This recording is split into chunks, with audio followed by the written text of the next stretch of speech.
ये एक मेहनती किसान की एक समय की बात है। एक छोटे से गांव में एक किसान रहता था। उसका रामचंद्र था। रामचंद्र एक बहुत ही मेहनती और परिश्रमी किसान था। वह गांव के खेतों में दिन रात मेहनत करता था और अपने परिवार को आवश्यकताओं के लिए पूरी तरह से संतुष्ट करता था। एक दिन गांव में अकाल पड़ गया। बारिश नहीं हो रही थी और जमीन सूख गई थी।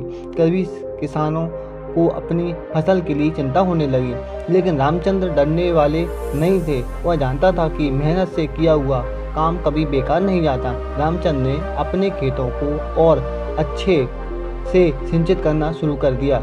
वह रात दिन मेहनत करता रहता, पानी की बचत करता रहा और पौधों की देखभाल में विशेष ध्यान देता रहा। दूसरे किसान उसे हंसते और मजाक उड़ाते रहे, पर रामचंद्र अपने लक्ष्य के प्रति सदा संकल्पबद्ध रहा। कुछ समय बाद बादल उमड़ आए और बारिश शुरू हो गई। रामचंद्र की खेती के पौधे जीवित हो गए और उनकी फसल बढ़ने लगी। वह खुशी से झूम उठा, क्योंकि उसका मेहनत और धैर्य उसे उनके सपने को प्राप्ति तक पहुंचा रहे थे। फसल काटने के बाद रामचंद्र ने अपने परिवार के साथ आराम से खुशहाल जीवन जीने का आनंद लिया। उसकी मेहनत और परिश्रम ने उसे गर्व महसूस करवाया। वह गांव के बाकी किसानों के लिए एक प्रेरणा स्रोत बन गया।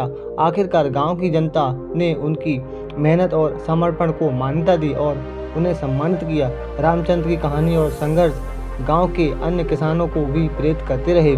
इस कहानी से हमें ये सीख मिलती है कि मेहनत, परिश्रम और समर्पण किसानों के लिए अत्यंत महत्वपूर्ण है। यदि हम मेहनत करें और परिश्रम करें तो हम सफलता के मार्ग पर चलने में सफल हो सकते हैं, चाहे कितना भी कठिनाई आए।